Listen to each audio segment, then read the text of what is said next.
Good evening, ladies and gentlemen. My name is Gabriel Rahm. As some of you may know, I teach English here at Northern. In my spare time, I enjoy hiking, biking, cross-country skiing, and reaching out to some of the world's leading thinkers, doing some of the most important work in support of freedom of expression and the defense of your right as students, faculty, and American citizens to pursue fearless inquiry aimed at discovering the truth about the natural and social worlds without risk of censorship or intimidation from either government or business, management or the mob, because of prejudice or political correctness, and regardless of whom it offends, or delights for that matter. We don't care, although I hope you'll be inspired and not upset by what you hear tonight. That is entirely up to you to decide for yourselves. Welcome to the third and final event in a series of 3 arranged this year under the auspices of Center for Academic and Intellectual Freedom Initiative 2017-18, Reclaiming Free Speech on Campus. After last week's Thrilla with Mark Lilla, tonight you get the full Nelson. As we begin, please note that because this CAIF speaker series is dedicated above all to the promotion of viewpoint diversity, all events have been presented in cooperation with an ecumenical coalition of groups, including college Democrats, college Republicans, and Young Americans for Liberty. As such, we're always up for debate, and we hope you are too. So immediately following the lecture, don't go away. We invite you to take hold of one of these mics and have your say in the form of a question for tonight's speaker. Don't be shy. A few quick thank yous are in order. Thanks to our Board of Advisors, J.D. Phillips of Math and Jonathan Allen of Political Science, both of whom are out of town. Our local AAUP Executive Committee, who kindly agreed to help fund tonight's event, and in particular our Union President, Brent Graves, whom we rely on to defend our academic freedom every day, along with our indefatigable contract officer, Leslie Putman. Thanks as well to Alan McAvoy of Sociology and Anthropology for his support. Dean Robert Wynn, Provost Kerry Scholing, and President Fritz Erickson generously put their money where their mouth is, helping to fund tonight's event. Thanks to them as well, and thanks to the music department for the use of this lovely room. Tonight's distinguished speaker, Kerry Nelson, was born in a small log cabin in Kentucky. He later moved to Illinois, where he was elected. That was someone else. Kerry Nelson received a BA from Antioch College in 1967 and a PhD from the University of Rochester in 1970. Pretty good. Since the fall of that same year, he has taught modern poetry and literary theory at the University of Illinois at Champaign-Urbana.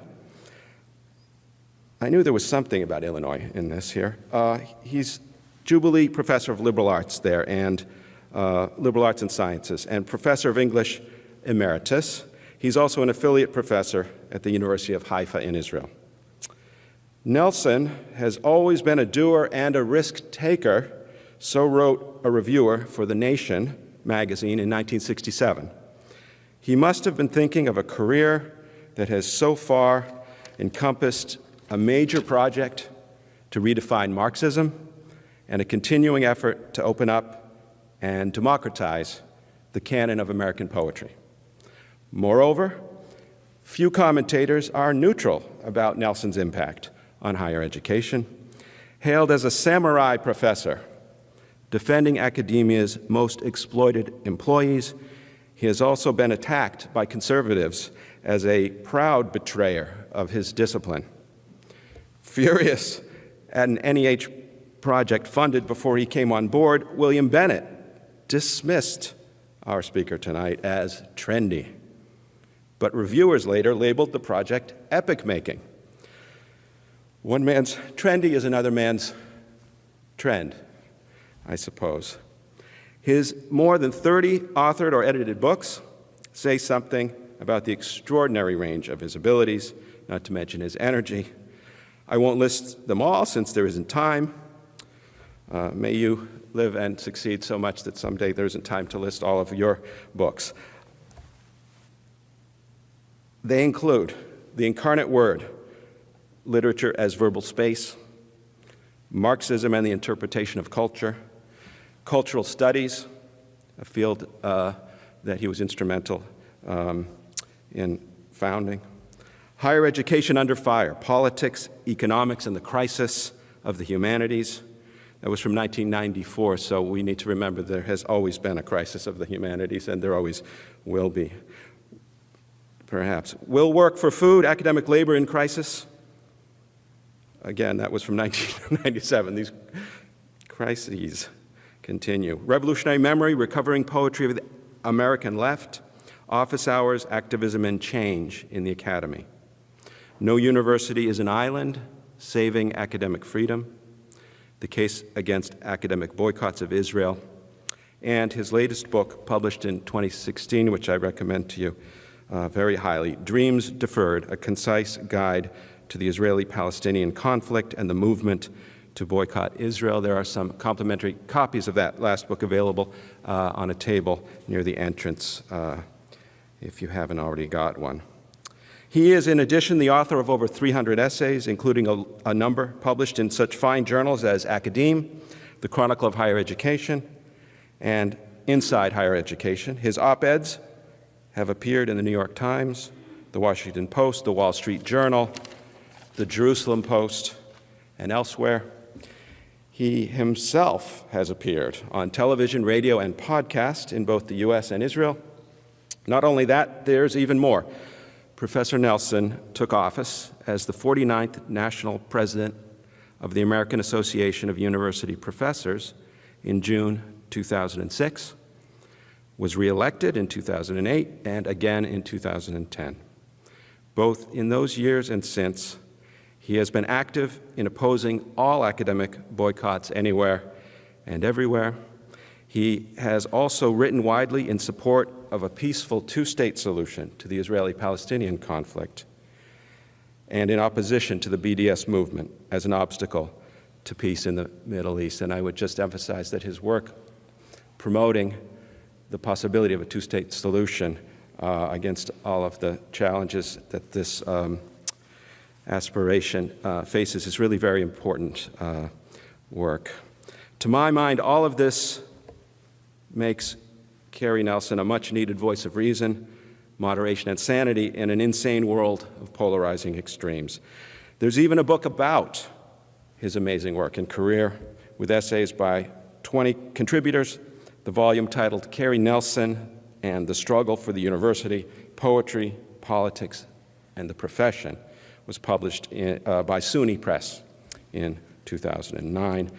As should be clear by now, my friend Carrie is as consequential an academic as any in our lifetimes, or maybe ever. In a career now spanning nearly half a century, he's had an impact on all our lives, whether we realize it or not. He's also one of the most generous colleagues you could ever want. His talk tonight bears the almost Borgesian title, only he could give a talk so capacious: Academic Freedom in Times of Crisis, the Future of Collective Bargaining, Free Speech on Campus, and Prospects for Peace in the Middle East. Let's hope the prospects for the first two aren't as dim as the prospects for the latter. Ladies and gentlemen, Abraham Lincoln, Carrie Nelson.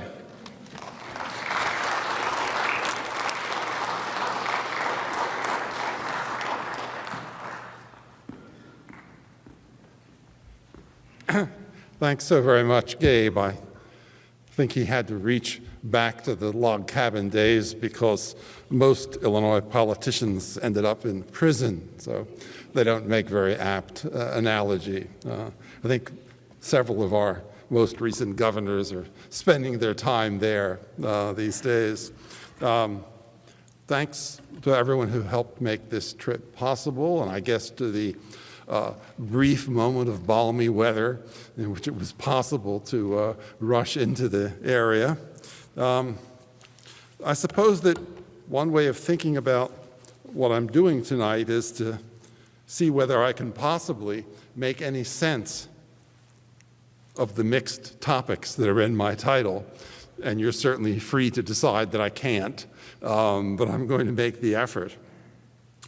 On January 3rd, 2017, 13 faculty members at the University of California at Berkeley sent a letter to their chancellor, Nicholas Dirks, with an unambiguous final line, isolated on the page above their signatures.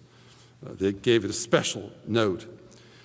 Quote, "We urge you to cancel the planned speaking event for Milo Yiannopoulos as soon as possible." 98 additional faculty members subsequently signed on to both the original letter and a January 4th supplementary one, restating the demand after Associate Chancellor Nils Gilman wrote to say a public university, quote, "may not engage in prior restraint on speech based on concern that a speaker's message may trigger disruptions." That was Gilman's conclusion, but he opened by pointing out that Yiannopoulos had been invited by a registered student organization, Berkeley College Republicans, which was exercising its right to invite speakers of its choice and to reserve a space in which they could present their views, a guiding principle of the Academy for many decades. The university was therefore hosting the event, but certainly in no way endorsing the speaker.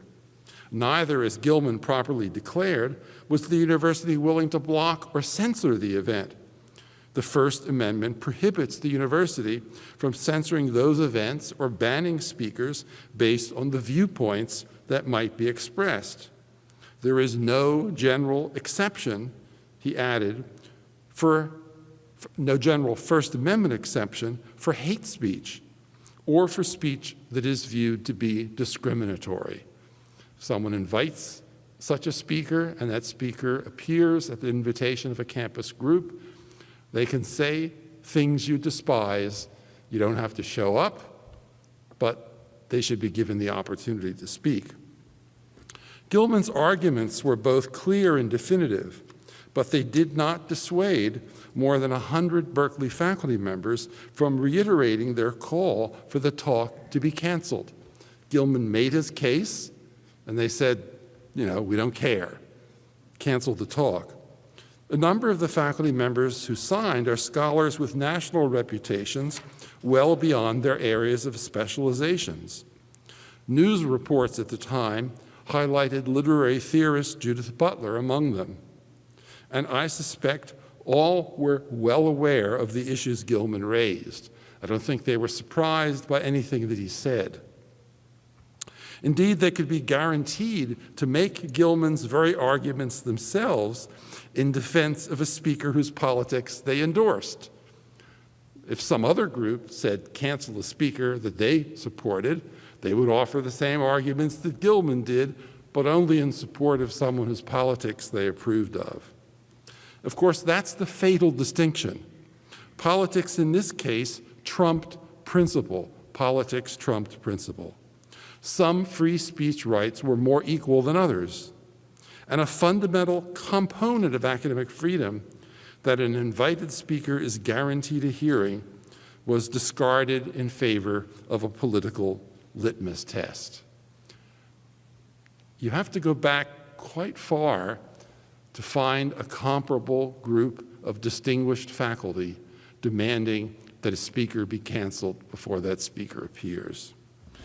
In the rejoinder to Gilman, the 13 letter writers, the original ones, made an argument more appropriate to a private religious community or a self-help group than a university. Quoting from their letter, "Just because behavior isn't illegal doesn't mean it's appropriate. At the University of California, we hold ourselves to a higher standard and strive to promote a culture where everyone is supported to reach their fullest potential. To do that, we need to address problems before they hurt our community." End quote. One might well warn in response that these Orwellian standards could not be widely applied without suppressing much provocative campus speech protected by academic freedom, not only in public spaces, but importantly, also in classrooms. One also might argue that it is controversial and even outrageous speech that challenges values and assumptions and helps people, quote, to reach their fullest potential. That is, can you reach your fullest potential by censoring all forms, many forms of objectionable speech, by promoting understanding, critical analysis, and self-definition. The bold-faced passages that I emphasized add an uncannily unstable element. Do they express especially intense certainty that need to protect the campus, or do they express self-doubt? The first letter is of note for piously intoning the very values the writers proceed to discard. Quote, "We support both freedom of speech and academic freedom on campus and realize that controversial views must be tolerated in any campus community dedicated to open debate and opposed to censorship." That's what they say before they say, cancel this speaker. And that kind of Orwellian mix is very much typical of our current world. I think you might occasionally hear that kind of contradiction from Washington, D.C. Then they proceed, but, quote, Yiannopoulos' views pass from protected free speech to incitement, harassment, and defamation. Such actions are protected neither by free speech nor by academic freedom. This last passage comes from the third paragraph, but is preceded by complaints clearly directed toward political opinion, including Yiannopoulos' castigation of Black Lives Matter and the fact that he, quote, mocks campus cultures of inclusiveness. So they felt that a speaker who mocks campus cultures of inclusiveness is inappropriate to have on a campus. They go on to note his projection, quote, of images of audience members on screen and assert a privilege. In other words, he has, a video machine, a camera that captures pictures of the audience members and projects them on a screen behind him when he speaks. So they say that he shouldn't be allowed to do that, but that would disallow real-time news organizations making videos of campus audiences, which of course happens all the time, right? So ABC can do it, but Yiannopoulos can't do it. Quote, students are not public figures, and they do not agree to have their likeness presented in public. Well, of course, comedians actually do the same thing all the time, reasoning that audience members consent to be part of the show, part of the performance. Yiannopoulos, an alt-right provocateur and former Breitbart news editor, he lost that job, and I have no love for the man, but, is an abusive speaker. That's not in question. He's an abusive fellow. He's been banned from Twitter, and in February 2017 had a speaking offer withdrawn by CPAC, the Conservative Political Action Conference, after remarks that seemed to defend pedophilia surfaced. None of that, however, including the pedophilia, prevents a recognized campus group from inviting him. There are no limits to those invitations. Some of his practices of singling out individuals might be considered intentional infliction of emotional distress or invasion of privacy, and you could pursue legal remedies after the fact. You just can't do so in the form of prior restraint. You can't do so in the fear that he's going to do those things. You could respond afterwards. So they're not typically enjoined in advance, as the group of faculty from Berkeley urged. Slander is a subcategory of defamation, but it too is not subject to prior restraint under the First Amendment. Insulting and vulgar language, speech cannot be punished, let alone restrained, though it can be energetically condemned. Private universities hosting an event before an invited audience could prohibit some practices as part of contractual conditions for a speaking engagement. So a private university where free speech is not guaranteed in quite the same way, they could prohibit the video practice. They could do something like that, say, yes, you can speak, but you can't do that. But you couldn't do it here, just in case you're wondering whether you can. But an open event at a public institution is much more difficult to constrain under the limits of the Constitution. Now, as widespread news coverage reported, the speech ended up being canceled on advice of the police. Students and faculty staged a large public demonstration against the February talk, and that's a perfectly appropriate expression of opinion, protected both by academic freedom and by the First Amendment. But as Thomas Fuller reported in the New York Times on February 2nd, more than 100 masked, black-clad, off-campus political activists showed up to throw rocks, smash windows, and launch Molotov cocktails. So the event had to be canceled on urging of the police to protect public safety. That's a different matter. Molotov cocktails, I try to avoid them before dinner. I expect that the 100+ Berkeley faculty members who had urged that the speech be canceled would almost all reject violence as a tactic and decry the events as they unfolded with hurling bottles of gasoline. But one may argue that their letter provided unintentional justification for closing the lecture down by other means. In other words, that large, distinguished faculty demand to close it down provided a kind of, and the sense that the community needed to be protected from the speech, that Berkeley shouldn't have to be subjected to it. That provided some warrant for other people to take it a large step further. With Berkeley administrators unwilling to listen to reason, the argument might go, demonstrators had no choice but to intervene with force. After all, Butler and her co-authors had detailed the harm the community faced if the speech were permitted to occur as scheduled. So I've devoted a lot of thought to this because the faculty participation in that effort to cancel the speech beforehand is really quite unique and distinctive, and there have been some similar events since, but I saw it as a turning point in how academic freedom operates on American campuses. Now, if it's reported the ninja-styled rioters at Berkeley came from a Bay Area anarchist collective, we can assume similar occurrences at that level of violence are unlikely elsewhere in the country. So fear not. It's not going to happen here. Too cold for the ninjas anyway.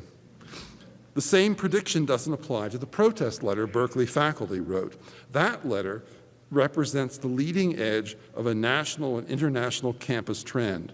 It's the most recent and perhaps decisive component of a long-term series of developments collectively undermining academic freedom on campus. The letter from Berkeley faculty embodies the confused argument advanced by Omar Barghouti and others that treating academic freedom as a core university privilege, core university value, privileges, quote, academic freedom above all other freedoms. And that's a recurring argument that one has seen in the last couple of years, that by giving special emphasis to academic freedom, a campus is in effect suppressing or diminishing a whole other series of values. And I consider that unwarranted hyperbole. Academic freedom does not, for example, trump the rights addressed in the U.S. Constitution. It's a separate value articulated and sustained for the academic community. Susanna Myra piously tells us that, quote, academic freedom cannot trump other rights to freedom, end quote. But then it doesn't. No one suggests it should. There is no such hierarchy of freedoms. Academic freedom does not trump the rights to freedom of speech and religion or the right to trial by jury, if you want to think of some other rights the Constitution guarantees.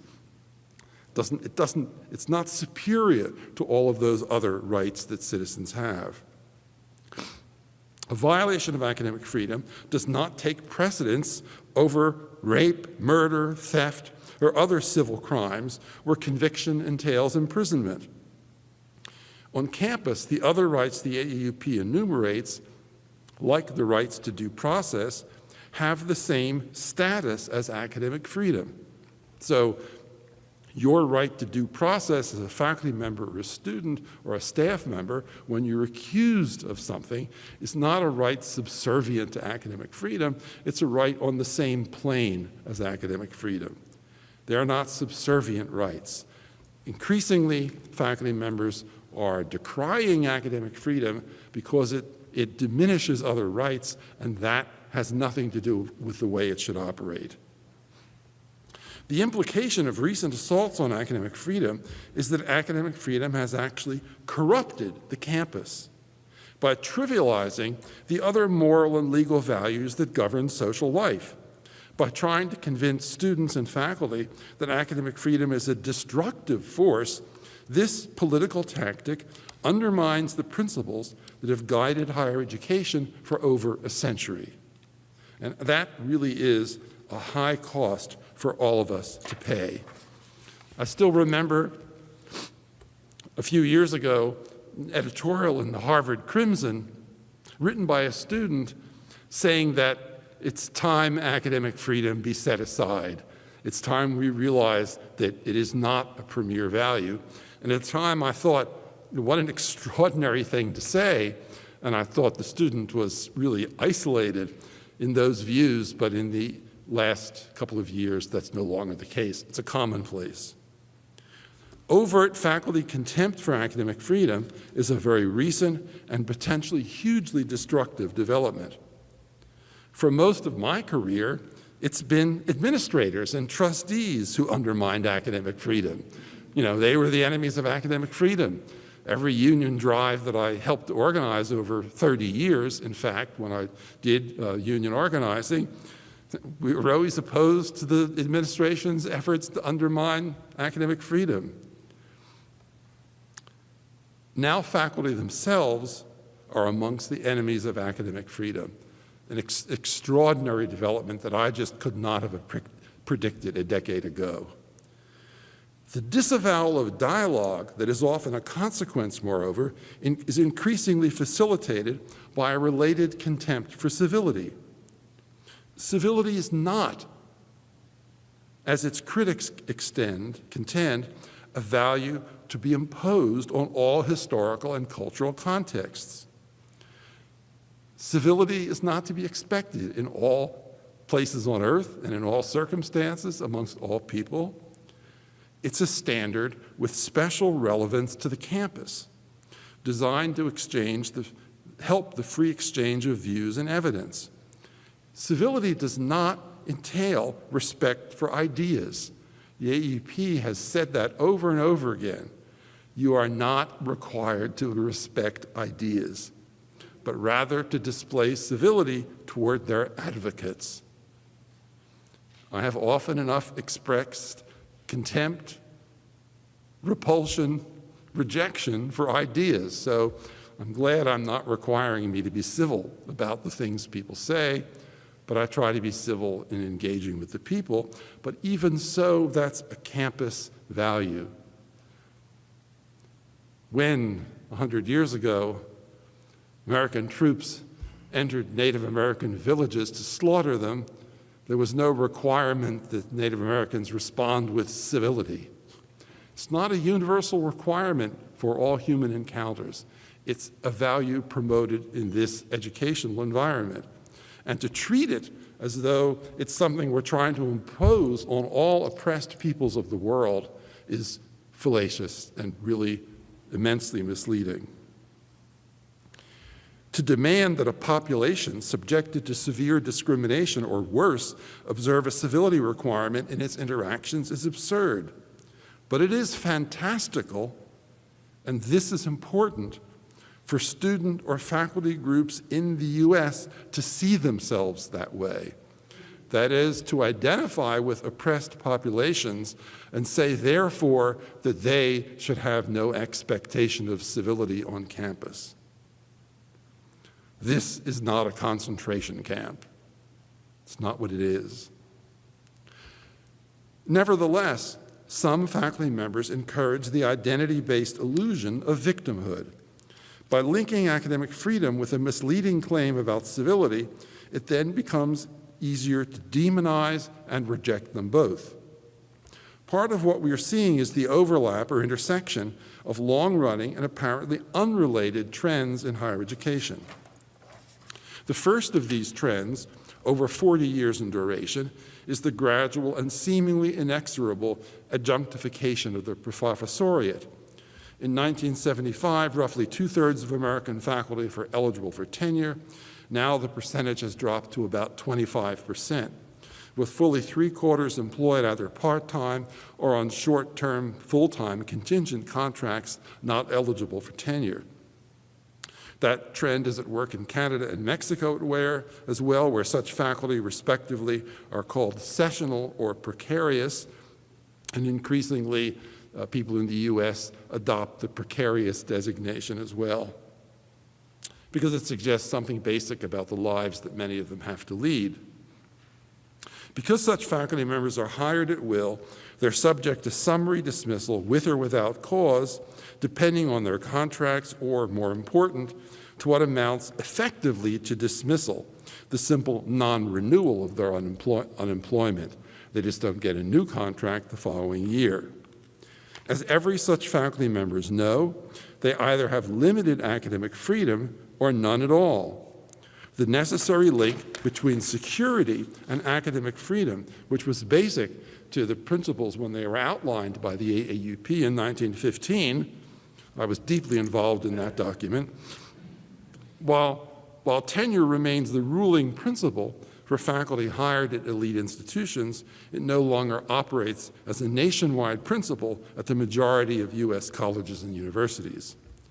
Collective bargaining can help provide partial academic freedom protections, but some faculty union contracts simply incorporate the AAUP's 1940 statement on academic freedom and tenure, and indeed that's what your collective bargaining contract does. There's sometimes a failure of communication, I guess, between the collective bargaining wing of the AAUP and the academic freedom and tenure wing that has been working to define academic freedom and refine the definition over time. The 1940 statement, which is the one most frequently found in union contracts, was a joint statement, not the AAUP's alone, and it was a compromise. The effort was to gain nationwide acceptance of the concept of tenure and of the system of a 6-year probationary period, and the AAUP kind of gave a little ground on other matters to get that joint statement agreed to, and indeed it succeeded for many decades in getting tenure to be the basic guarantee of academic freedom across the United States, and of course it's been echoed in many other countries in the world. That 1940 statement warns, quote, that the faculty member should be careful not to introduce into the teaching controversial matters which have no relation to the course subject. That's one of the key lines in the 1940 statement, and you've adopted it in your contract like so many other places have. And the problem is that that leaves open potential sanctions for political speech and makes contingent faculty especially vulnerable once again. It's not a sound guarantee or protection against the kinds of political speech that academic freedom should in fact protect. Now, I'm not the first person to warn remind people that in 1970, the 1940 statement was modified to warn against, quote, persistent intrusion of matters unrelated to the subject. But most union contracts do not include the 1970 clarification that you have to do that persistently over and over again in order to have your teaching brought into question. That said, administrators or their lawyers treat every incorporation of academic freedom protections as a concession during the bargaining process, rather than a set of principles they should endorse, which means that every time a faculty team gets something, and it gets something about academic freedom built into the contract, they're typically expected to give up something in exchange, maybe part of a salary increase, maybe some element of due process. So you very rarely get an administrative bargaining team, and I've sat in on bargaining negotiations, which are hard to take. They're very slow. Sometimes not much happens in a given session, but you show up anyway. They're done often in that adversarial way, whereas in my ideal imaginary world, both the faculty and the administration bargaining team collaborate on building academic freedom protections in because they're in the best interest of the institution. It shouldn't be an exchange. It should be seeking a common cause. Well, next species, I guess. I remain convinced that unionization is the only remaining way to protect academic freedom for many campuses, but its task is increasingly challenging. The increasing level of faculty solidarity required to sustain and enforce it is one of those challenges, challenges that rises exponentially from majority contingency campuses. And NMU may be majority contingency or very close to it in terms of numbers, not in terms of FTEs, but in terms of numbers of people teaching, you might be pretty close to majority contingency. Contingent faculty are easily eliminated if they become politically controversial, the object of criticism from administrators, politicians, religious leaders, or the press. And you go back to your contract, and the contract says you shouldn't introduce extraneous matters into the classroom, and you're a contingent faculty member, you're vulnerable anyway, and someone says, look what you did, and a politician complains, or an administrator complains, whatever, obviously you have a high degree of vulnerability. Thus, we shouldn't expect contingent faculty reliably to defend academic freedom principles when they themselves are embedded in political controversies. Unfortunately, there's now another addition to the list of players who may compromise the academic freedom of their most vulnerable colleagues. Tenured faculty whose political views take precedence over respect for academic freedom. And the Berkeley letter writers argued that their views represented a set of higher moral principles that should trump the right for Yiannopoulos to speak on campus. That new and genuinely alarming threat to higher education's fundamental principles is a consequence of yet another long-term trend, also of several decades' duration, the gradual politicization of the humanities and soft social sciences, a trend that also puts contingent faculty and graduate students at increased risk.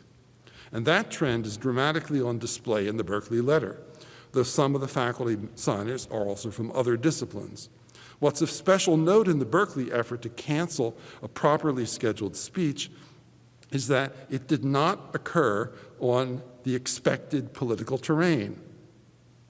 It migrated from the usual current arena of the heckler's veto, the Israeli-Palestinian conflict, to empower a quite different political agenda, the silencing of the alt-right.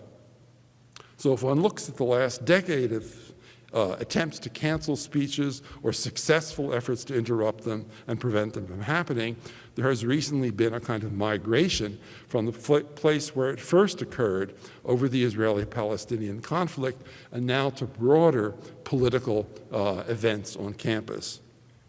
Of the 13 signatories to the original Berkeley faculty letter, 5 had previously signed public petitions endorsing boycotts of Israeli universities. A 6th signed a petition objecting to the University of California statement on intolerance because of its inclusion of some forms of anti-Zionism as examples of prejudice. So the opposition to Yiannopoulos' appearance on campus has no direct relation to debates about the Israeli-Palestinian conflict. That's not why that's in my title.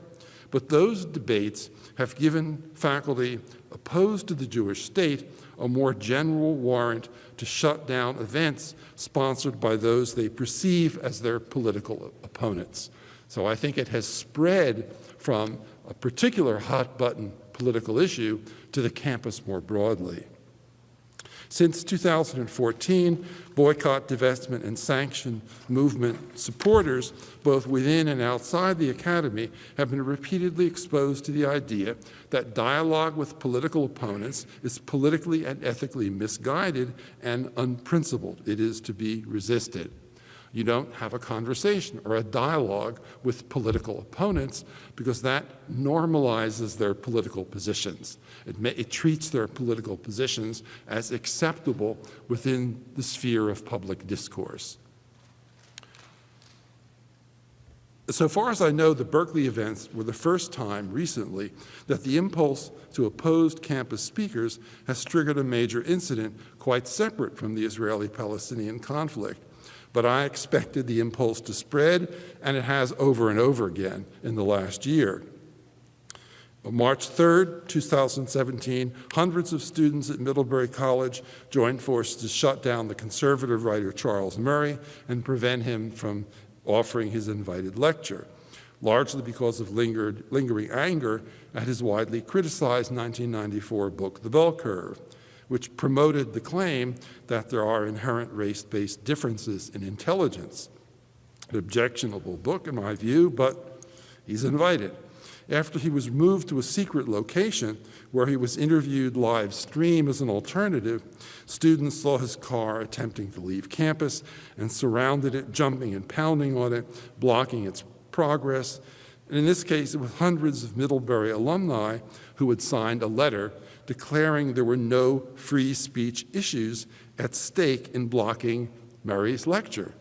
Hundreds of alumni signed a statement saying canceling his lecture involves no free speech issues. If this becomes a trend and widespread campus opposition to Trump administration policies may encourage it to be a trend, the impact on academic freedom will not be good. Before long, I expect there will be other allegedly principled faculty efforts to shut down campus lectures. I make a distinction I should point out between the right to invite a speaker to campus and have that speaker be allowed to continue and present his or her lectures, and the decision, shall we say, to invite a controversial figure to speak at commencement. Because I think commencement speakers should not be designed to divide an audience and divide the community. Commencement speakers should be consensual. The community should agree on them, perhaps by the faculty senate, and they should help to bring people together, not divide the community. Commencement is a collective, celebratory campus event, and it's not a free speech issue to say that a divisive speaker has to have the right to speak at a commencement. I realize that has no relevance here, but just thought I should mention it. Now, students and faculty should be able to stage a noisy protest before a lecture begins, including at a commencement, and to stand silently with opposing posters throughout an event. It's happened to me. I don't see any here, but I've had people lined up in front of the stage with holding up placards protesting my speech, and I always welcome them and say, it's great. I used to do that 100 years ago during the Vietnam War. Glad to see there's still young people willing to get on their feet and protest, and they're usually they don't understand when I say it's great to see them here, but it helps, and then I take whatever questions they have afterwards. And I also think they should have a right to interrupt, before a speech begins, to chant, yell, make noises, whatever they want, for about a minute. They should have a right to vent their feelings, their emotional feelings. Then they have to get quiet and let the speech continue and not interrupt it. And if they try to interrupt it after they get their minute's demonstration, then the police should remove them from the room. So I think you can combine both. You can give people the opportunity for silent protest throughout a speech and for noisy protest for a minute before a speech begins, and then you have to let it take place. So if anyone wants to make noise before even a very popular governor gives a talk, the university president should not try to shut it down. That does address academic freedom on campus. The ability to have a demonstration, the ability to be noisy for a minute or so, and then let the guy have his say. Just make sure that his glass of water is brown in color. For the administration to have honored the request the 111 Berkeley faculty members made to cancel the lecture would have been a clear and unequivocal violation of academic freedom. In all honesty, there were many people among the 111 that I really wouldn't have expected to sign that letter. I was genuinely surprised. I knew their careers. I knew the values they had expressed beforehand. I take my personal surprise, naive as it may have been, as some evidence the Academy's commitment to academic freedom is changing. Understanding how that change has occurred requires some historical background, first in terms of how the suppression of opposing viewpoints was elevated from a violation of principle to become a principle on its own. That's the remarkable development. Violating that freedom to speak was a principle, protecting the freedom of speech was a principle, and now violating it is a new principle. You may begin with one of the first of these Israeli-related episodes in the U.S. when Michael Oren, a historian serving as Israel's ambassador to the U.S., was repeatedly interrupted with shouted slogans and epithets at the University of California, Irvine in 2010. He was blocked from offering more than fragmented portions of his lecture at a time, though he did eventually complete the presentation. It was widely condemned, and 10 protesters were later found guilty of disrupting a speech and directed to perform community service as a consequence. No jail time, they just had to do some good things to prove that they were thinking about themselves. In the years since, a concept originating in the Middle East, anti-normalization, has gained currency in the West. Anti-normalization stigmatizes any collaborative dialogue, interaction, or negotiation between Israelis or Palestinians on the basis that it normalizes the prevailing power relations and injustices. The concept has had violent consequences in Palestine, especially on the West Bank, where Palestinians who engage in dialogue with Israelis can face both intimidation and genuine threat, including, in some cases, attempts on their lives. So you get the concept quoted here.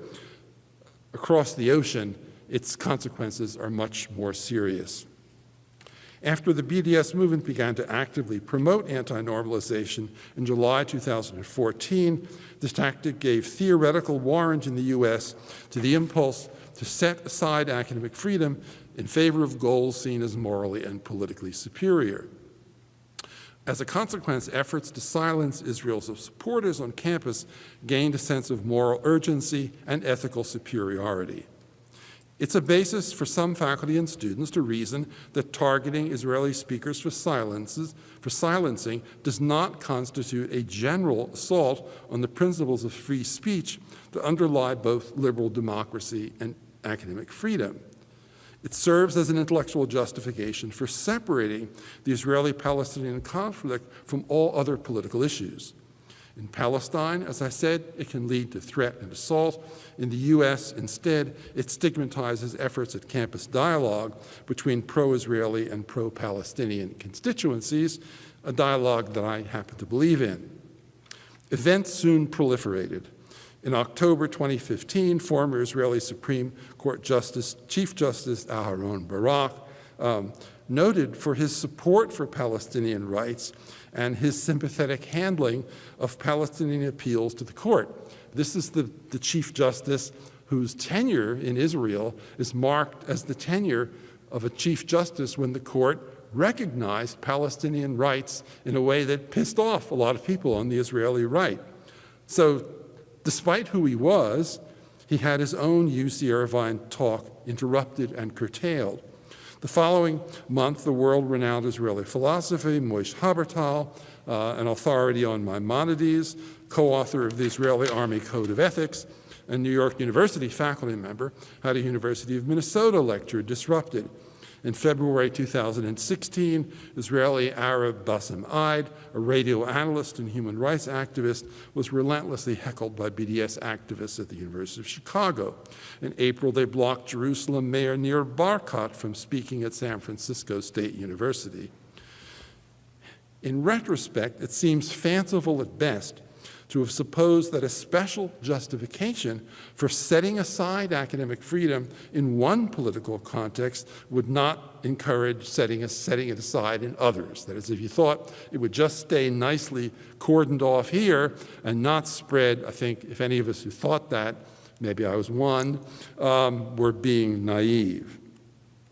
Moreover, increasing political polarization in the U.S. generally can also be expected to have campus consequences, especially since the campus is not broadly polarized in the same way the country is.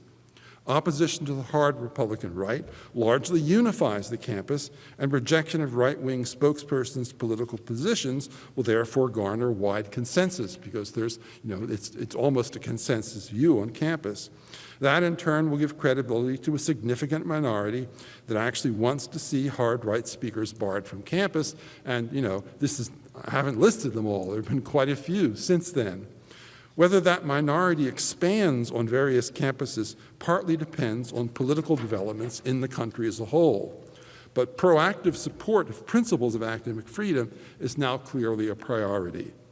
The importance of proactive measures in support of academic freedom is highlighted by the other decades-long trend in the academy cited earlier, the gradual politicization of humanities and interpretive social science disciplines.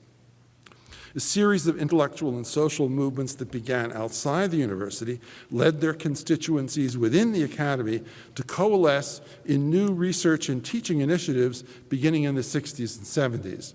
African American studies and women's studies were the first such research initiatives to gain programmatic status, and these projects succeeded in revolutionizing and democratizing both faculty research and the curriculum.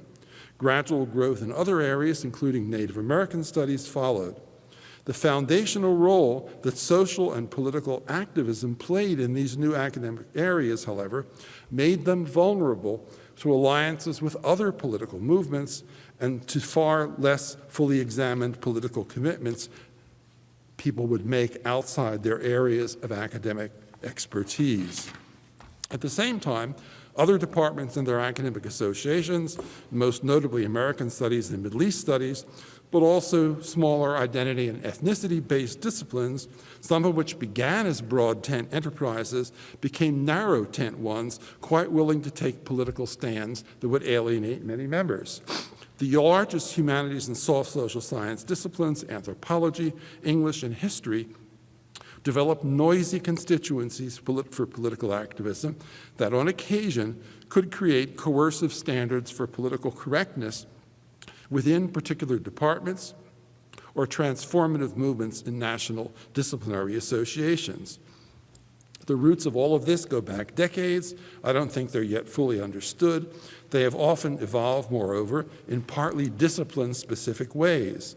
Once devoted to studying primitive and indigenous cultures, anthropologists began gradually to feel responsible to advocating for them. Middle East studies was inevitably drawn into the very political conflicts it was studying. The identity-based mission of African American, Asian American, Chicano, Native American women and women's studies programs in the U.S., all carrying historical experience of discrimination, gave them a potential basis to identify with disadvantaged populations elsewhere. The theory of intersectionality, which served in the 1960s and later to explain how different social categories overlapped and interacted in people's lives in specific cultural contexts, evolved in the new millennium to warrant connecting injustices across time and space. Plus, to a significant degree, the sense of political solidarity among different groups was grounded in and enhanced by cross-disciplinary theoretical work in areas such as race, colonialism, and post-colonialism. Once again, these changes coalesced around the Israeli-Palestinian conflict, and they began to come to a head in 2013 and 14. At that point, graduate students and contingent faculty in those areas became vulnerable to political intimidation. In 2017, I met a contingent faculty member who had recently published a book about an internationally respected Israeli Holocaust poet. Within weeks of its publication, she received letters from 5 faculty members pledging to boycott her book and encourage others to do so, all because of its subject matter, because she'd written about an Israeli poet. Beginning in 2015, I started to meet graduate students and young faculty who were persuaded they shouldn't specialize in Israel studies if they wanted to have any chance at an academic career. And all were from the range of disciplines cited above. Academic freedom means that people should feel able to follow their hearts in deciding what work they will do. It will not survive as a universal principle if it is undermined in a series of disciplines. The fact that fewer and fewer young faculty, again, who are winning tenure-track appointments exacerbates this development. It means that many graduate students and many contingent faculty will be subject to political intimidation or coercion throughout their professional lives.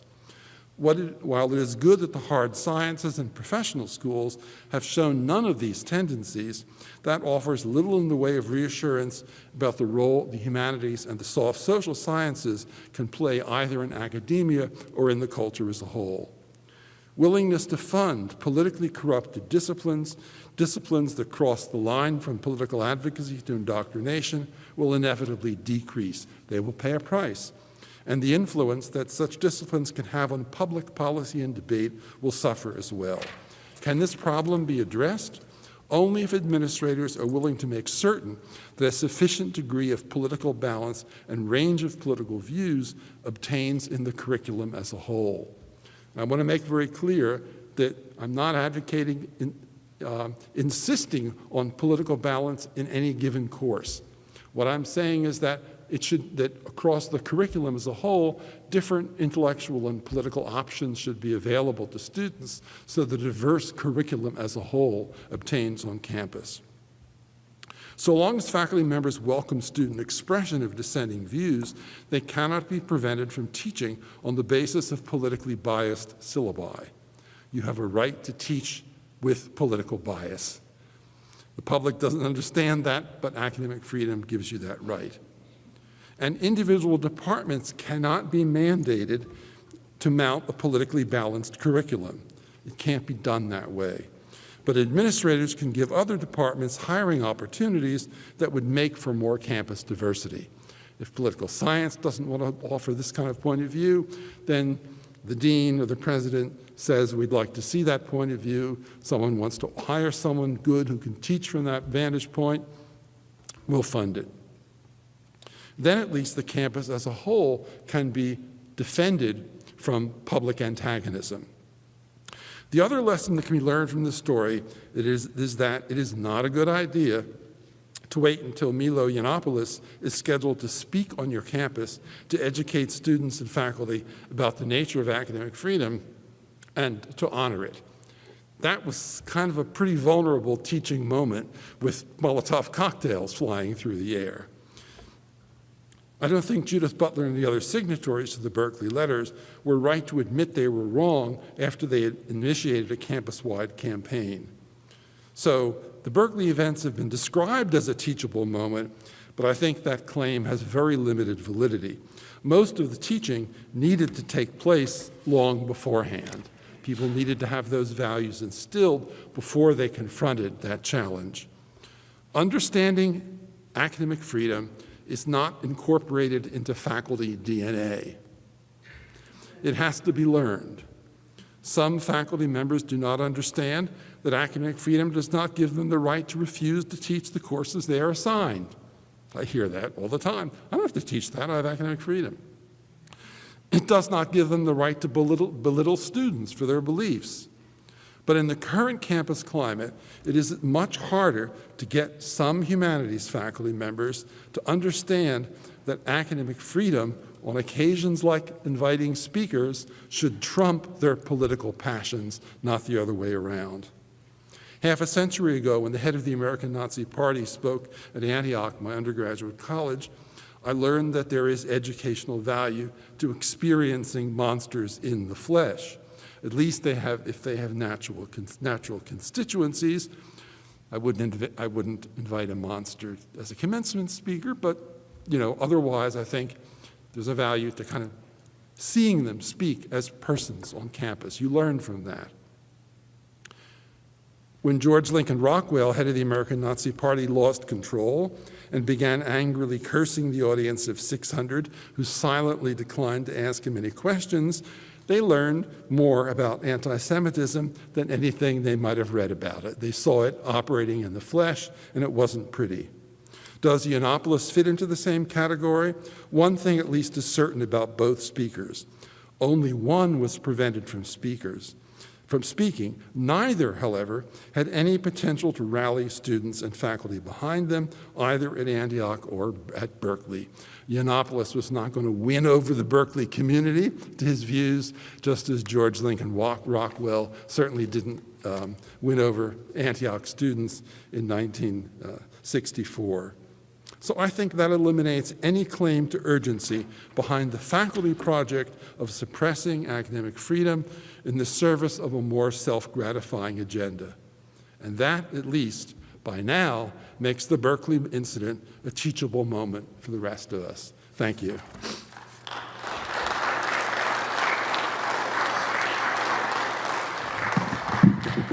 So now the fun begins. Lucy Rasmussen, representing the College Democrats, has the right to the first question if she'd like it, and then the rest of you will have your chance. I would just note in passing, listening to Carrie's magnificent talk, it struck me how true the old saying is that anti-Semitism starts with the Jews, but it doesn't stop with the Jews. As we can see now, resistance or anti-normalization starts with the Israelis, but it doesn't stop with the Israelis. That's what I took away from your talk, and I turn over the mic now.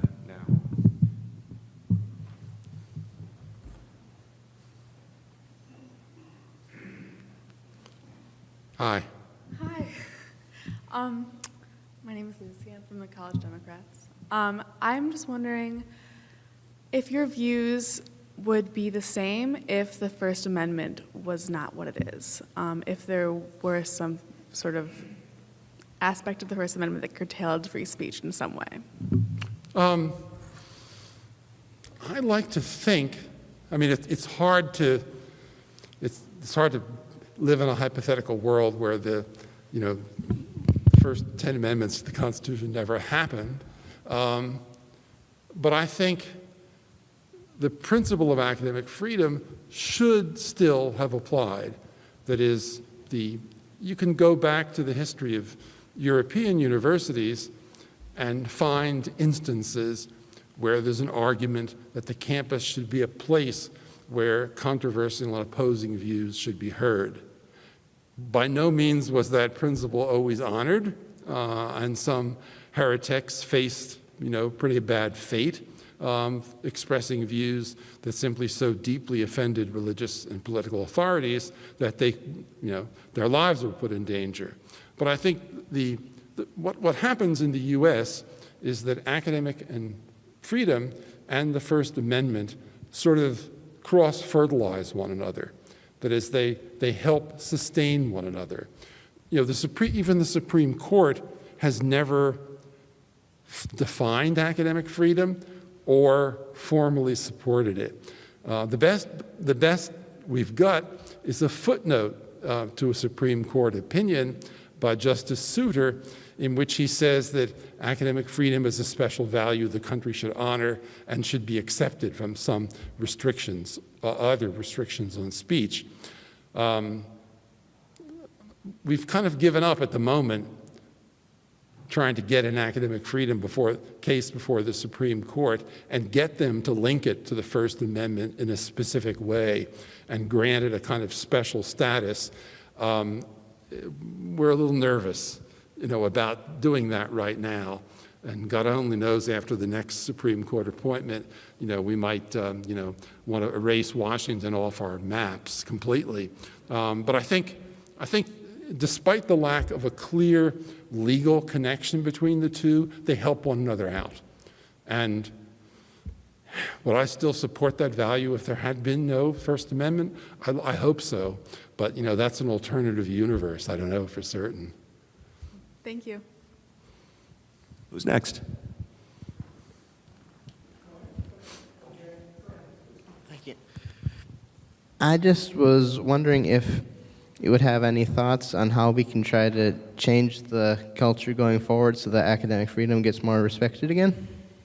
Well, let me offer the banal suggestion that as a lifelong educator I'm compelled to offer, and that is to say, my only solution is education. I think that students should be taught about academic freedom. I think it's especially critical that graduate students be taught about academic freedom, learn its history, read the Red Book, the AAUP Red Book, especially in its fine new edition of a couple of years ago, reorganized. Yeah, pardon? Not Mal, right? No, it's bigger than that. More expensive, too. I think so. An educational process has to be ongoing, and it's not something that can just happen and then be left behind. Each new generation of students, graduate students, and faculty needs to be acclimated to that concept. Look, the demographics of the AAUP don't make any of us real happy, but they're pretty striking. If you go back to the 50s and 60s, I'm not suggesting you try, you would find that most young faculty were encouraged when they arrive on campus to join the AAUP. It was part of, you had a profession-wide faculty identity. You didn't just think of yourself as a member of the English department or the biology department. You thought of yourself as a member of the professoriate, and so you would join the professoriate's organization. In late 60s, my campus, which had about 1,500 faculty members, not unionized, we've tried a few times, had an AAUP membership of 850 faculty members. And no decision on campus, no decision was made without inviting AAUP participation. Over half of the faculty were AAUP members, and even without a contract, the faculty carried considerable clout.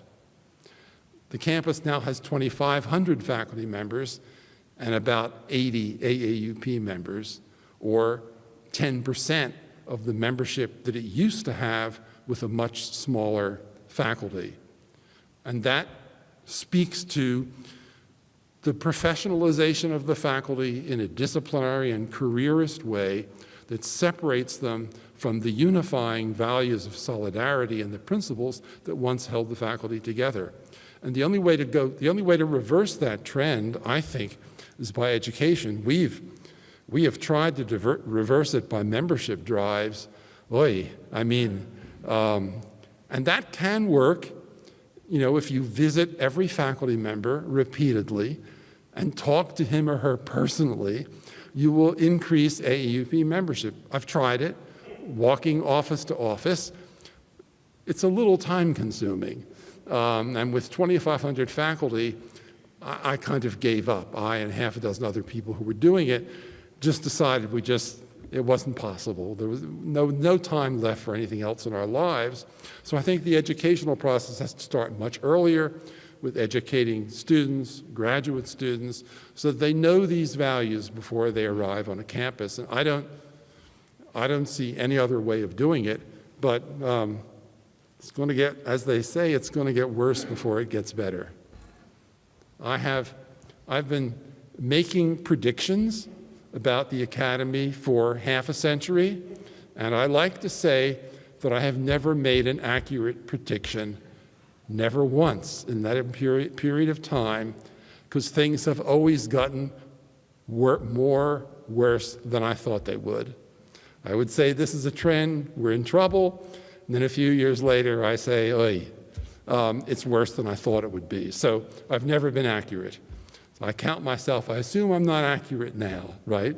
That this will get worse than I think it will. That's been half a century's experience.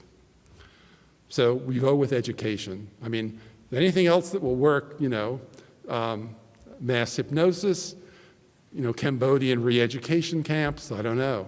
Yeah, in the back someone has, is that a hand or, yeah.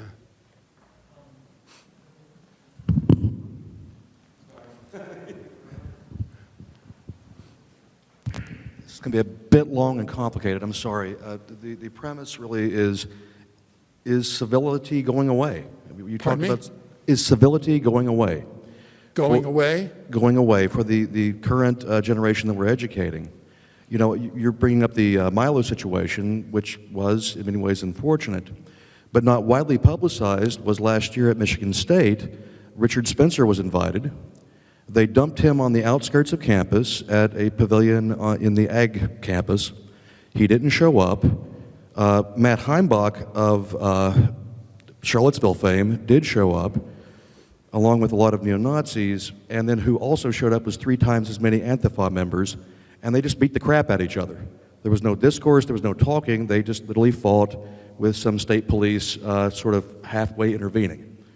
So I guess for those who are paying attention, is there, I worry, are we moving toward Germany in the 30s where the socialists and the fascists are fighting in the streets with no discourse? Well, I don't think things are going that far. Obviously, some people have hinted that they are. The assault on civility I find very depressing, and the idea that it is a sort of imperialist concept when it's applied to the campus just seems to me insane and misplaced. I don't think an oppressed people should be required to be civil. They maybe need to revolt, right? They may need to take up arms, not just be civil. But, the obvious identity-based group on campus is not an oppressed people. I mean, none of them really are. And I think it's just a completely self-indulgent application of resistance to civility to apply it to campus life. But I do think it's under assault, and there are a lot of people who are willing to condemn the concept of civility as a form of political oppression. Some faculty members are doing that and writing about it. So, and not a lot of people are standing up and defending it. Some do, but it hasn't received the widespread spirited defense that I thought it would. Some administrators have spoken out about the need for campus civility.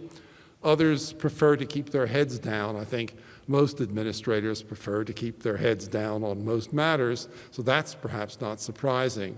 But I don't think we're headed toward the 1930s. I hope that that's not one of my other false predictions and reassurances. I really hope that that's not one of them. But to arrive in the 1930s, I think you've got to have a level of economic dislocation that we don't have. I mean, we do have, an incredibly unfair distribution of wealth and concentration of wealth of a sort that we really haven't seen since then, right? In that respect, we've got economic injustice at a pretty high level, but we don't have economic chaos. And I don't think we're headed there. That's my best guess. Did you have a question? I did. Yeah, so I have two hopefully related questions. I'm sorry, I can't hear. I have two related questions. I hope they're related. Where are we? Oh, I'm right here. Oh, I'm there, sorry. okay. So the first has to do with what Stanley Fish would tell us, and you're probably familiar with his work. He would tell us that academic freedom is a very specific kind of freedom. Yeah, your voice is echoing. Oh, I'm not speaking to the mic very well. So Stanley Fish would tell us that academic freedom is a very specific kind of freedom, right? It's the freedom for an academic or a professor to do his or her job, right? Nothing more, nothing less. So the question I have related to that is you seem to be using the phrase free speech and academic freedom interchangeably. And I'm wondering if you could comment a little bit on important differences between those two issues. And then the second question has to do with something you didn't discuss at all, and that is what I consider to be one of the more grave threats to academic freedom that is current across the country right now, and that is the phenomenon of outcomes assessment. This is only now becoming an issue on this campus. To sort of break it down into real terms, I've just become aware very recently that courses that I am supposed to be teaching, certain courses, must now have objectives and methods for measuring the achievement of those objectives designed by persons other than myself. This seems to me to be an assault on professorial autonomy. So I'm wondering if you could address both of those questions for me. Well, I mean, in the strict legal sense, freedom of speech is designed to protect state suppression of speech and state interdiction of it, state sanctioning of speech. I mean, narrowly and legally, that's what it does. Academic freedom speaks to the encouragement of speech in a campus environment.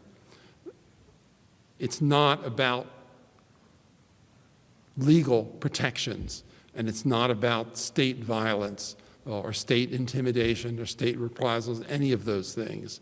So they are different, but I think of them as dynamically related in the American scene. You know, it's not a freedom of speech issue to suggest that a controversial politician should be given a platform on a campus. Say it's not calling it a freedom of speech issue, I think, is a confusion. Nor is it an academic freedom issue. You can invite him, but as I said, you know, some formal occasions that look for consensus have to be handled differently. Now, assessment. You know, we don't have it at the University of Illinois, thank God. But it comes up from time to time, and the faculty senate has been able to squelch it. But whether that will work forever, I don't know. I just take the position that for the kind of work I do, there is no assessment mechanism. There is no assessment mechanism on earth. My goal is to find out who students are, what their desires and intellectual inclinations are, and how to draw those out of students. I've succeeded most with, you know, undergraduates in seminars and with graduate students, trying to help them figure out where their interests lie and intensify and refine them. So my assessment has to have a different protocol for every single student. And I guess a different pie chart for every single student. So I don't know if I'll have the time to come up with that, and I don't have any rubrics to characterize it. I do have a kind of educational goal, and I know when I've achieved it, but I don't have any universal expectations even of an entire class. Don't expect them all to learn the same thing. Don't expect them all to have the same needs. So there just are no protocols for what I do. That's what my teaching life has been devoted to. And when there are certain things you can get away with if you just don't do them. So There's, we don't have a faculty contract, but we do have faculty regulations that say you give a final exam after every course. And once I got tenure, I stopped giving final exams. That's the rule, but I just break it. And, no one quite wants to mess with me about it. The rules say do it, I just don't do it because I don't feel that an exam tests anything. I do give long paper assignments, the longest paper assignments of anybody in my department. So I do something different from what other people do because that's how I think people should be trained. And it partly reflects maybe my own bizarre history, starting out with being in a large high school of 5,000 students. All of us, if you can believe this, were segmented and assigned to classes by IQ. So if you were in the 2 highest classes, you were expected to write 30 to 50-page term papers, and if you had more than 3 spelling errors, you failed. So I kind of spent a lot of years as a young person learning how to write. I'm still learning how to write, and it's kind of what I can impart to my students. It's what I can work with them to be better writers. Again, is there an assessment protocol to tell me why Faulkner was a good writer with some pretty strange sentences? So I just think for most humanities and interpretive social science disciplines, it's a complete destructive waste of time, and the faculty should resist it. Whether there's anything else I should say about it, I don't know. But, I run into people who defend it, and I run into converts, right? I think those are very sad cases. When they once stood elsewhere, then they get kind of brainwashed into the assessment protocol and start defending it. And I recommend therapy, but because I can't really engage in an argument with them. I think you got a union. If you don't want it, fight it. So, am I up next? Okay. It's So, you. first I want to respond to Rob and say, I kind of think that outcomes assessment is the fad that student course evaluations were. And student course evaluations have had about a 40-year lifespan. And I think we're finally, there's enough data, enough research to show that they're highly biased. They're, I won't go on and on about it, but I think we're finally getting to the point where we can say they're useful, they can tell us some things, but they are not evaluations of teaching. Okay? And I think that much more quickly we're going to come to those kind of realizations about outcomes assessment. And so I really appreciate you bringing that up, and we'll hit that one hard. I appreciate a well-informed intervention into that subject to complement my more idiosyncratic one. Go ahead. So what I was going to bring up is, it seems like everything tonight has been very humanities-oriented, and I'm a biologist. So, boy, do people have said, do biologists need academic freedom? What do they? They're not teaching about, social strife and politics and all these controversial things, but we do. And so what caught my eye or caught my ear when you were speaking is you suggested, campuses need balanced discourse, and administrators might encourage the hiring of people with alternative viewpoints. And then as a scientist, I thought, I teach evolution. Should the administration encourage the hiring of creationists? I think it's essential. Mythologists and et cetera, and then I thought, I would say no, because sure, somebody can have whatever idea or viewpoint or perspective they want, but they can also just be plain out wrong. Yep. And I don't want magic taught in science classes. No, neither do I. And so I could see folks in the humanities making the same argument. There are some perspectives that are just plain wrong. And so anyway, I was wondering, how would you handle that?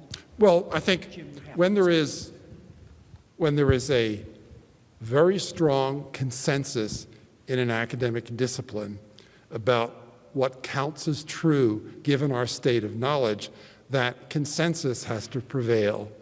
So the creationists don't get a platform because there simply is no space in the discipline's consensus for that as an alternative point of view. But in the political arena, where some humanities and social sciences trespass, there is no such consensus about the issues being debated, right? There's no discipline-wide consensus at stake that a particular point of view is true, and God help us if we get to that point in the political arena, then I think we are back to the 1930s or something worse. So there's no implication that irrational mythologies have to be given a place on the campus.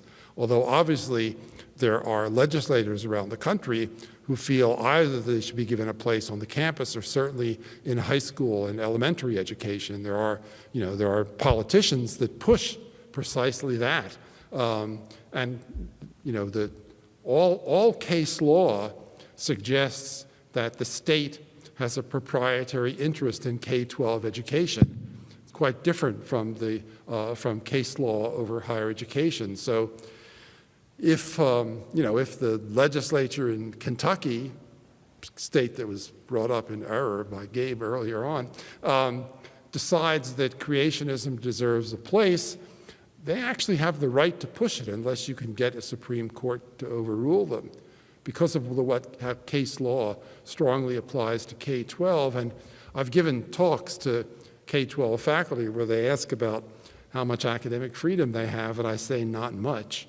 So I think that those issues are really different at different levels of higher education. But in the university community, you have every capacity to turn down an external demand to teach creationism or a number of other completely discredited positions that have no place in the discipline. I very much appreciate your informed and nuanced analysis. I have, first of all, a comment. I wasn't going to say anything, but Rob raised a really important point, and that is the Higher Learning Commission has basically been driving the assessment of learning, and the fear of lack of accreditation is driving faculty to do all these things we don't believe in. And there really hasn't been, I think, a reasonable discourse on campus about this phenomenon, this commodification of higher education. So that's something we need to talk about. I personally would like to see the AUP take a position on this and push this issue. But that's not that was my comment. I have a... We did have some conversations about it in the National a number of years ago, and unfortunately, among the people in the group were a couple of those converts that I talked about. That's where actually, when I said, I recommended therapy as a solution for them, that's, alas, the sardonic setting that I had in mind. So we couldn't move it because there wasn't agreement on it. The AUP, operates by consensus, and we couldn't. Maybe it could be tried again. Maybe those folks have met their maker or gone on to some other task, and maybe we could, maybe we could move forward on it. I really thought we would, but we could not. We could not get past the eloquent advocates that we had in our constituency. It's, But now I have a question. Pardon me? What? Okay.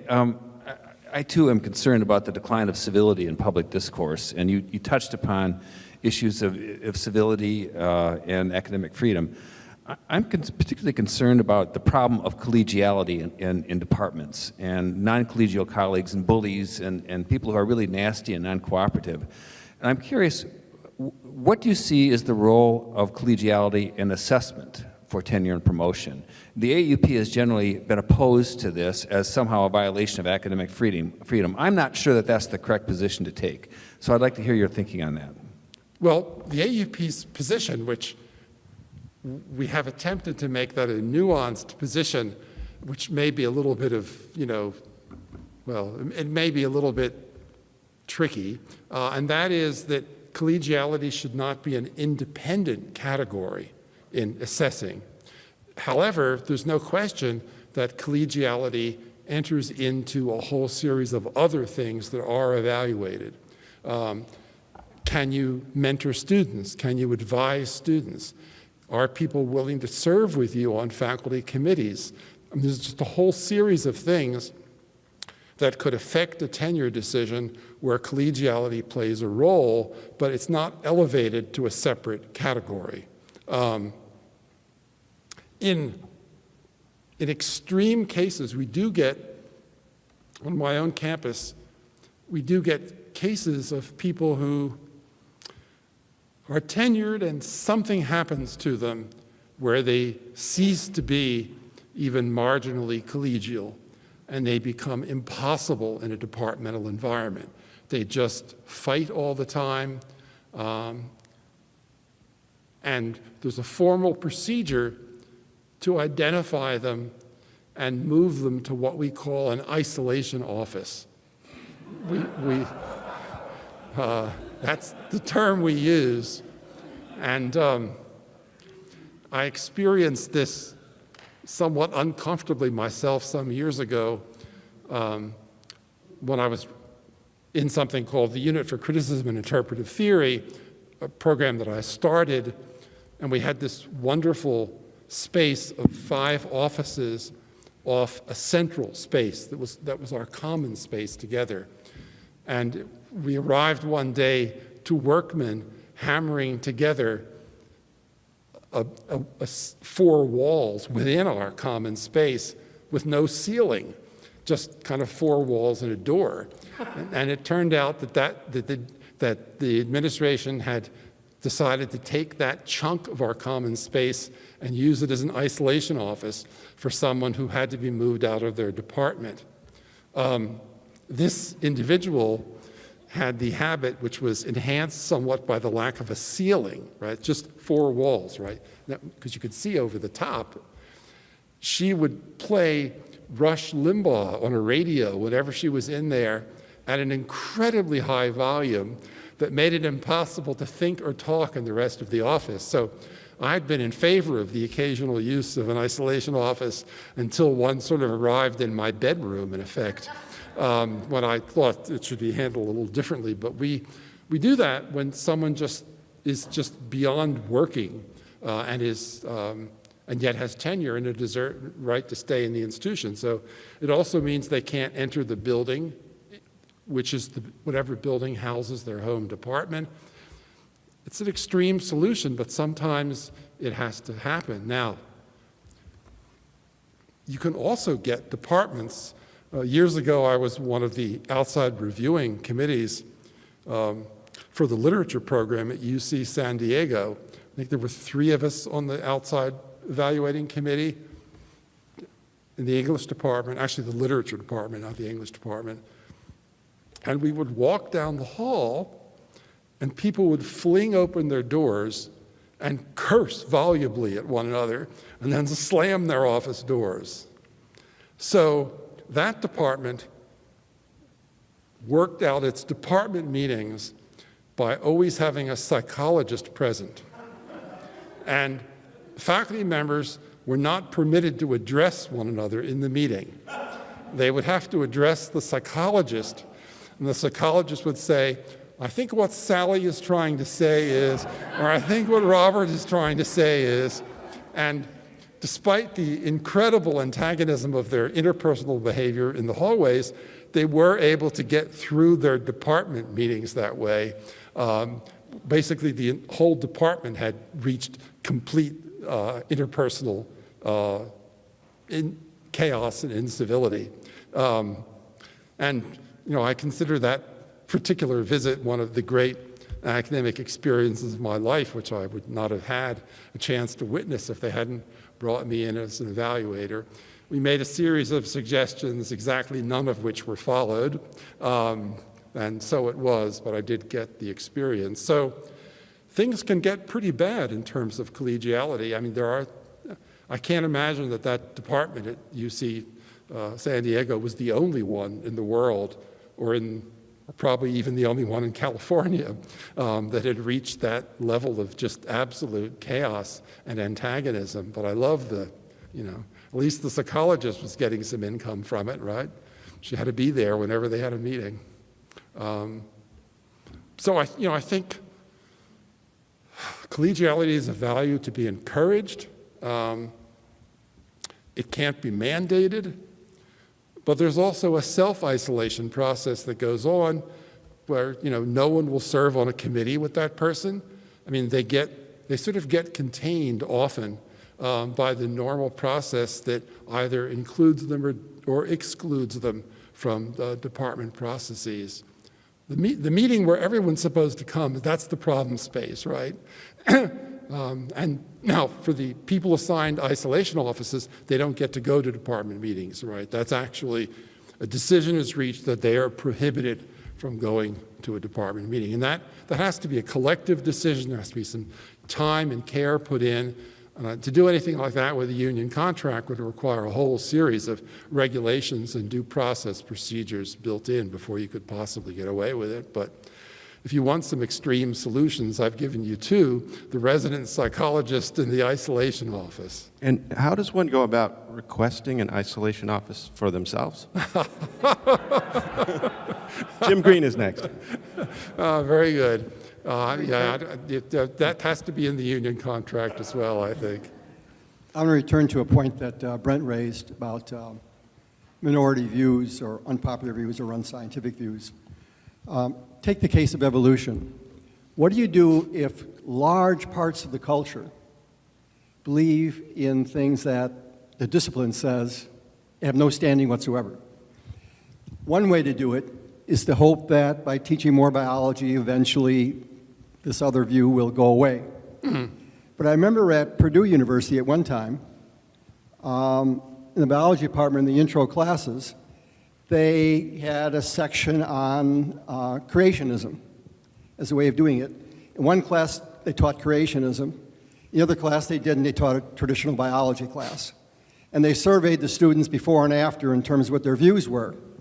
And they found more students move from a creationist point of view to an evolutionary point of view in the class where they taught creationism, because you confronted that issue, you see. And so I tried that myself a bit. That's reassuring. In a philosophy class, in an intro class, in the beginning of the semester, I showed a creationist film, which has all these plausible-looking arguments and so forth. And then we read some evolutionary literature, and then the test was, how well can you answer the points that were raised in the other one as a way of doing that. So I wonder, how we deal with this in a general way, these views that seem to have no standing in academia, but are widespread. I tend to feel if the view gets widespread enough, you have to deal with it.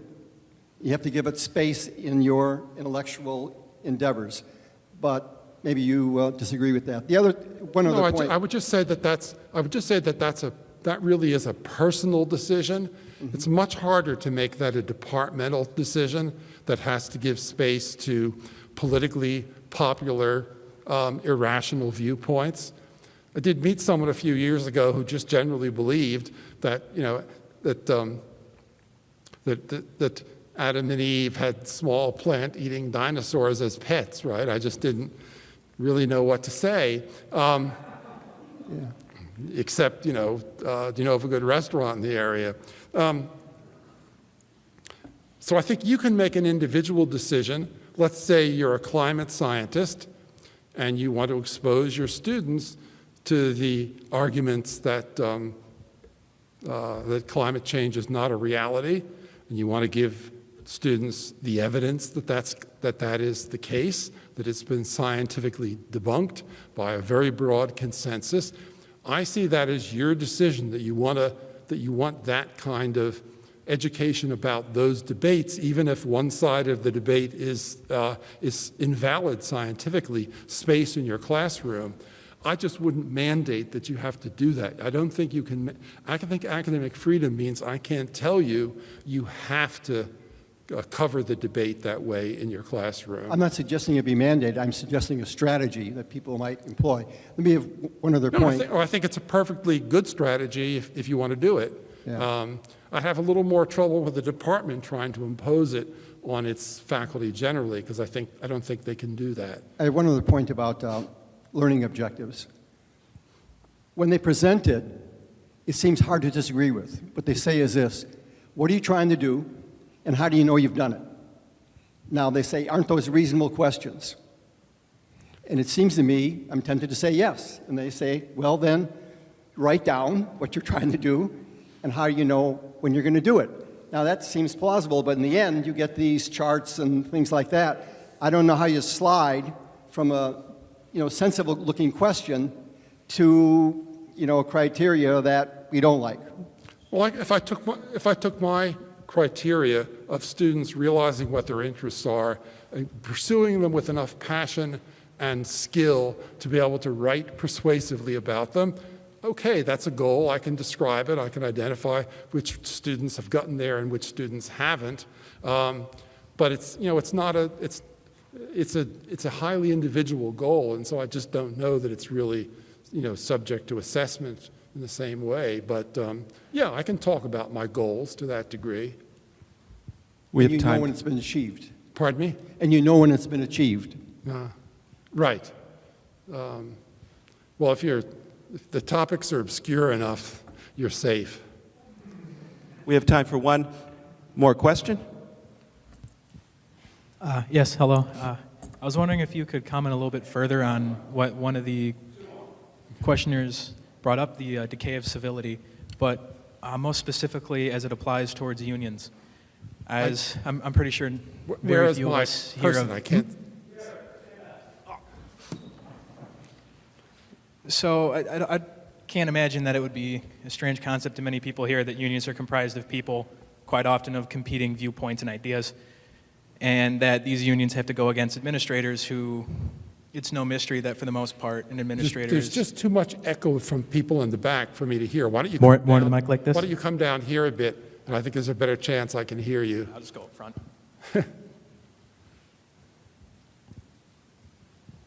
Should have perfect acoustics in here, but I don't think You it think does. so?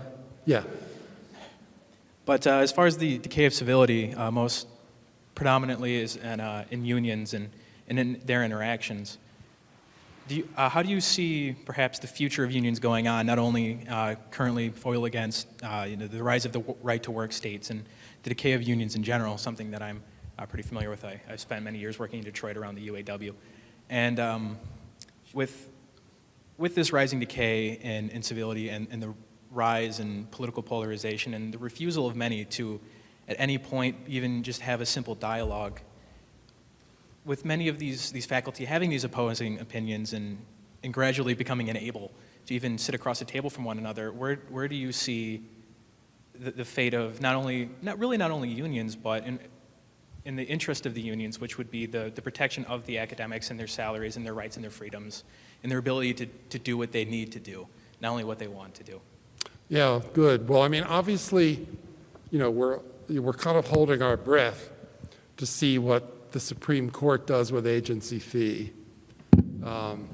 That's going to be huge. Unions will take a hit. I think contingent faculty, especially if they have the option not to be members, are going to want to hold on to their dues personally rather than sacrifice their dues to the collective. So, there you've got a practical decision. I spent a good 25 years helping graduate students organize, and all across the country, California, the Midwest, back east, Yale, NYU. And I started out sort of having to appear on campus and defend graduate students' rights to organize, but also persuade people of why it was a good thing, trying to educate students, faculty, and administrators why they had nothing to fear from it and why it would make their lives better. I mean, it always makes their lives better, in part because grievances get rationally and calmly negotiated, instead of people coming in distress and trying to negotiate grievances that way. And over 2 decades, I watched and was very gratified to watch the graduate student organizing drive around the country become one in which they could do it themselves. They didn't need any faculty members. They didn't need me or anybody else after a time. The values had become so widespread that graduate students could proceed on their own. Now the NLRB is taking away that hard-won right for graduate students. So that whole front has been seriously damaged from any potential. The graduate student unions are removing their cases before the NLRB because they know they're going to lose with the the Trump. I can understand why I made that slip. Appointees in place. So both for faculty unionization and for grad student unionization, the changing environment doesn't look good. It looks quite damaging. So there are those practical changes, right? On the positive side, when I did organizing not many years ago at the University of Oregon campus and then at the University of Chicago in Illinois, one of the great things to see was contingent faculty and full-time tenured faculty working together to create a common union and listening to one another for the first time in the process of a unionization drive, a recognition drive, and developing a real community across those differences, full-time and tenured and contingent, and replacing antagonism with civility. And it was just great to be part of those groups as they learned to talk to one another, and as the simple need to organize and the decision to organize jointly changed their relationships and made dialogue and understanding possible. That's one of the things that a recognition drive can do. That is, it can build dialogue amongst constituencies that think they have opposing aims. They can learn to talk to one another, appreciate one another, and work together. And so on those two campuses, I got to see it.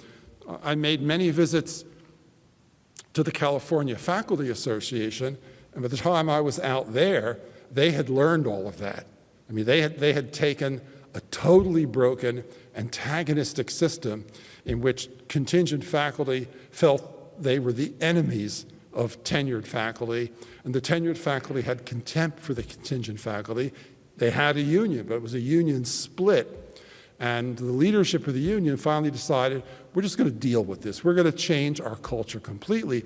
And it took a number of years, but they did. Developed a whole series of mechanisms where both groups would have opportunities to define their goals, and then they would get together and share them and work out agreed bargaining principles that gave recognition to both their sets of needs. So, that's several cases in which I've seen unionization really build civility amongst what were previously warring groups. But it isn't being helped by the political and legal culture in the United States, which is pushing people in the other direction. We have time for one last question and one last brief answer, and then you've got to go. And so, hopefully this will be quick. I think you may have just partially answered my question. I think earlier you stated that 25% of faculty in higher education are tenure track. Is that right? Or about 25%. About 25%? Either tenured or eligible. Or eligible for tenure. Yeah. Then my question is that in a practical sense mean that tenure is dead? And if so, in a practical sense, is academic freedom dead, since tenure provides probably the most important protection for faculty engaged in academic freedom? As a national principle, tenure isn't dead, but it's kind of hanging on by the skin of its teeth. Now, that percentage, of course, doesn't apply to many campuses. So on my campus, we have a decreased number of contingent faculty compared to what we have 20 years ago. We've gradually reinforced the tenured faculty and reduced the number of contingent faculty. And some years ago, actually it's 15 years ago, we gave all contingent faculty eligibility for a $30,000 a year contract plus benefits. So we did something. That's gone up since then for contingent faculty as well.